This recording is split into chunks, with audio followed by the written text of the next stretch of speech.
My name is Lonnie Winn. I've been in machining for about 25 years now, and I've got my own little machine shop. I just work by myself, and I make injection molds. I do production machining for a few different companies. I mostly machine aluminum and other different metals. But I started machining when I was 15.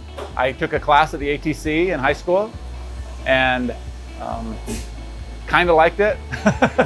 I didn't love it right away. It's tricky. It takes a lot of work. You have to kind of stick with it in order to learn to love it. But yeah, I really enjoyed building things, and that was one way to do it.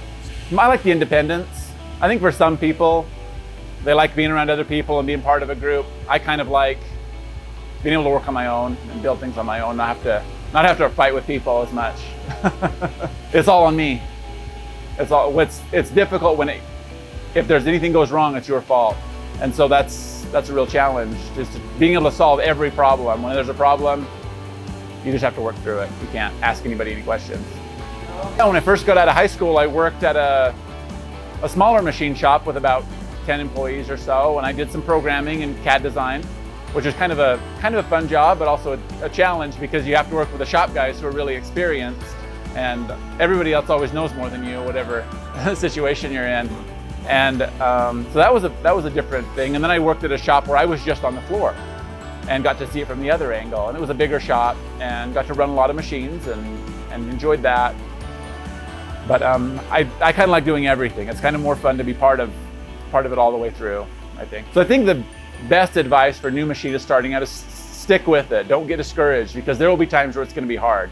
You're going to make big mistakes. I still make mistakes. It's just part of the job, part of the process. You're going to break tools, you're going to load something backwards, things are going to go wrong. And then if you work at the wrong place, people are not going to treat you good. They're going to look down on you, they're going to get mad at you, and just, that's part of the job, that's part of it.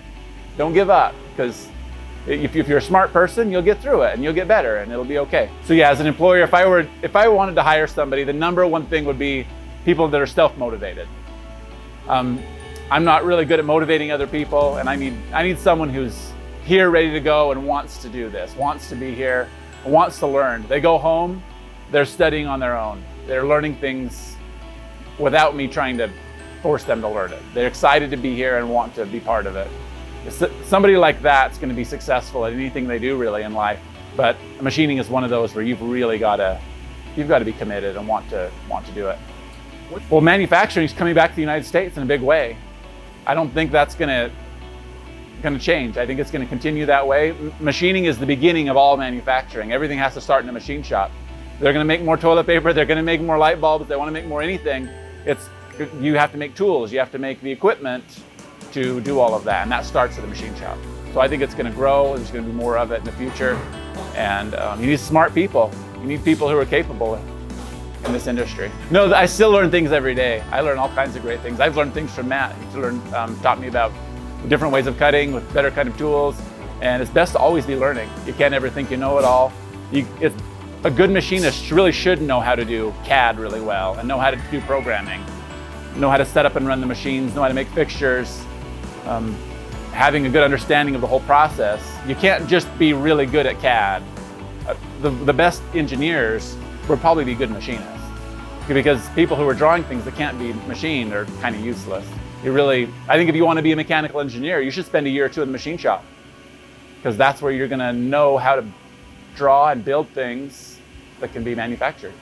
So it's a good place for anyone to spend some time is in a machine shop. But being well-rounded in machining is super important.